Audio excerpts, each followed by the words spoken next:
अगर आप एक इन्वेस्टर हैं तो आपको ये जानना बहुत ज़रूरी है कि आपका एसेट एलोकेशन कैसे होना चाहिए, आपकी पोर्टफोलियो में कितना ज़्यादा रिस्क एक्सपोजर इन्वॉल्व होना चाहिए। अगर आप ये नहीं जानते हैं तो आपका इन्वेस्टमेंट जो होगा शायद उतनी अच्छी तरह से परफॉर्म ना करे और उसका जो रिस्क होगा, आपके पैसे डूबने के चांसेस काफ़ी ज़्यादा हो सकते हैं। ये थोड़ा टेक्निकल टर्म होता है, जो फाइनेंशियल एक्सपर्ट होते हैं उनको समझ में आता है कि कैसे आप अपना रिस्क प्लानिंग करें, कितना कौन सा स्टॉक कितनी क्वांटिटी में अपने पोर्टफोलियो में रखें जिससे आपकी एक बैलेंस पोर्टफोलियो हो।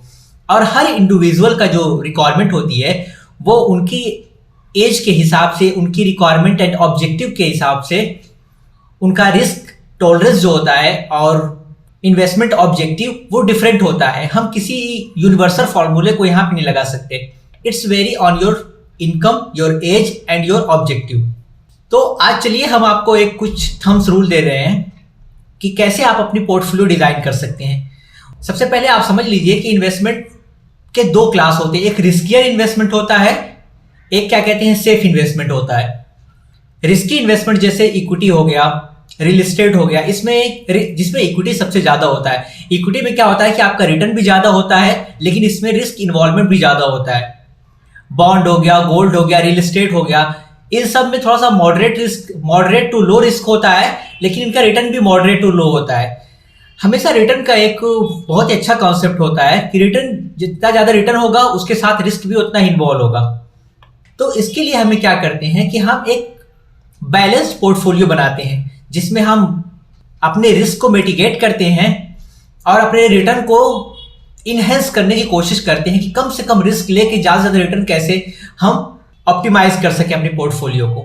Equity, debt and real estate, हम इन तीन एसेट के बारे में बात कर रहे हैं। तो इन सब में जो सबसे रिस्कियर एसेट क्लास होता है वो इक्विटी होता है। इक्विटी का रिस्क सबसे ज्यादा होता है लेकिन इसका रिटर्न भी एवरेज जो सीजीआर देखा जाता है इक्विटी का वो 15% के एबव ही होता है। इतना ज्यादा रिटर्न और किसी में नहीं आता। रियल एस्टेट का हमारा 9 से 10% का होता है।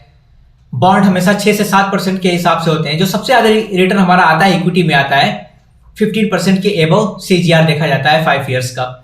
लेकिन इसमें रिस्क इन्वॉल्वमेंट बहुत ज्यादा होता है। अगर किसी की एज 50 ईयर्स है और वो अपने पूरा फंड इक्विटी में डाल देता है और अनफॉर्चुनेटली जो मार्केट क्रैश हो गई, कोई बैड इकोनॉमिकल न्यूज आ गई, कोई ऐसा इवेंट हो गया, तो उनकी सारी की सारी एक सेविंग्स जो होगी रिटायरमेंट वो एक स्टैक पे होगी जिससे वो बहुत ज्यादा लॉस बियर कर सकते हैं। तो हमें 100% किसी में भी इन्वेस्टमेंट नहीं करना चाहिए। अगर हम 100% इक्विटी में कर देंगे तो हमारी पोर्टफोलियो का रिस्क बहुत ज्यादा होगा। अगर हम 100% अपना इन्वेस्टमेंट जो है सिर्फ रियल एस्टेट, गोल्ड या बॉन्ड में कर देते हैं तो चांसेस है कि हमें बहुत ही मिनिमम रिटर्न मिलेगा, हम मार्केट को अंडरमाइन कर देंगे। तो हमें एक बैलेंस अप्रोच लेनी चाहिए। तो सबसे पहले इसके लिए जो हम कंसीडर करते हैं वो हमारी अपनी एज को कंसीडर करते हैं कि मेरी एज क्या है, क्योंकि हमारी एज जो होती है उसी के हिसाब से हमारी अर्निंग डिपेंड करती है। अगर मैं अर्ली एज में हूं तो मेरे पास जो वर्किंग एज है, अभी मेरी अर्निंग की जो एज है वो काफी ज्यादा है। ओके, मैं भी अगर रिस्क इस एज में, यंगर एज में ज्यादा रिस्क लिया जा सकता है पोर्टफोलियो में कंपेयर टू जिनके पास अर्निंग एज बहुत कम है। उनको चाहिए कि वो अपनी पोर्टफोलियो में कम से कम रिस्क एक्सपोजर रखें।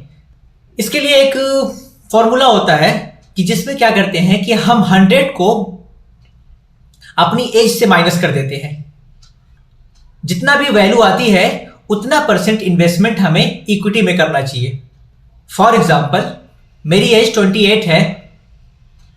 अगर मैं 100 में से 28 माइनस कर दूं तो 78 बचेगा।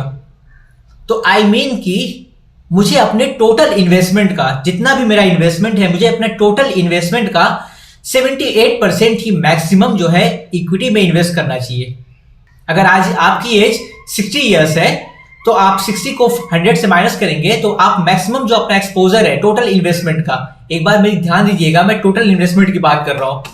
आपका जो टोटल इन्वेस्टमेंट है उसका आप मैक्सिमम सिर्फ, अगर आपकी एज 60 ईयर है, 100 से माइनस करेंगे 40 जो बचेगा, तो आप अपना मैक्सिमम इन्वेस्टमेंट 40% जो है वो सिर्फ इक्विटी एक्सपोजर में डाल सकते हैं। इससे हम पता लगा सकते हैं कितना रिस्क एक्सपोजर हमें अपनी पोर्टफोलियो में ऐड करना चाहिए। उसके बाद इक्विटी में भी आता है आपका large cap, mid cap and small cap होते हैं। ओके, जब आपने अपना इक्विटी को एक बार समझ लिया कि हाँ मुझे इतना परसेंट इक्विटी में इन्वेस्टमेंट करना है, उसके बाद आपको इक्विटी में भी डिवाइड करना पड़ेगा कि मेरा इसमें से मैक्सिमम जो आपको चाहिए, जितनी एज आपकी ज्यादा है उतना ज्यादा आपको क्या कहते हैं इन्वेस्टमेंट अपना लार्ज कैप में करना चाहिए। उसके बाद जो रिमेनिंग है वो mid cap and small cap में डिस्ट्रीब्यूट करना चाहिए। एक बात मैं यहां पे ऐड करना चाहूंगा कि आप अपना पोर्टफोलियो का पूरा के पूरे पोर्टफोलियो का कभी भी 15% से ज्यादा एक्सपोजर जो है स्मॉल कैप में ना ऐड करें, क्योंकि स्मॉल कैप सबसे रिस्कियर कंपनीज होती हैं। वो ग्रोथ भी तो अच्छा देती हैं, अगर आपको सही स्टॉक उसमें मिल गया किसी स्मॉल कंपनीज का तो वो मल्टी बैगर बन सकती हैं अगर लॉन्ग टर्म आप इन्वेस्टर हैं। बट एक बात याद रखें कि उस रिस्क एक्सपोजर बहुत ही हाई होता है compare to large cap and mid cap. तो यूजुअली आप जो है अपना ज्यादातर एक्सपोजर जो होता है पोर्टफोलियो में वो large cap and mid cap companies से रखें। स्मॉल कैप को 15% का कैप लगा के रखें कि इससे ज्यादा आपका इन्वेस्टमेंट स्मॉल कैप में नहीं जाना चाहिए। उसके बाद डिफरेंट सेक्टर होते हैं, वो हम किसी अगली वीडियो में उसके बारे में बात करेंगे कि आप सेक्टर कैसे डिसाइड करें, कैसे एक सेक्टर चूज करें। अगर आप जानना चाहते हैं कि हाँ कोई कौन सी इंडस्ट्री ट्रेंडिंग में है, कैसे सेक्टर को एनालिसिस किया जाता है, तो प्लीज आप हमें कमेंट करके जरूर बताएं। तो होप कि आपको यह समझ में आ गया कि आपको अपना रिस्क एक्सपोजर कितना इक्विटी में ऐड करना चाहिए। अगर आपको वीडियो पसंद आई है तो please subscribe our channel. Thank you very much.